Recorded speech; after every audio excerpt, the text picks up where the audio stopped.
اللهم لا أجد لذنوبي غافرا ولا لقبائحي ساترا ولا لشيء من عملي القبيح بالحسن مبدلا غيرك.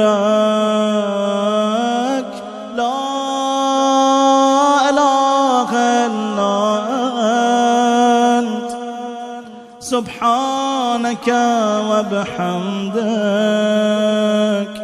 ظلمت نفسي وتجرأت بجهلي وسكنت إلى قديم ذكرك لي ومنك علي.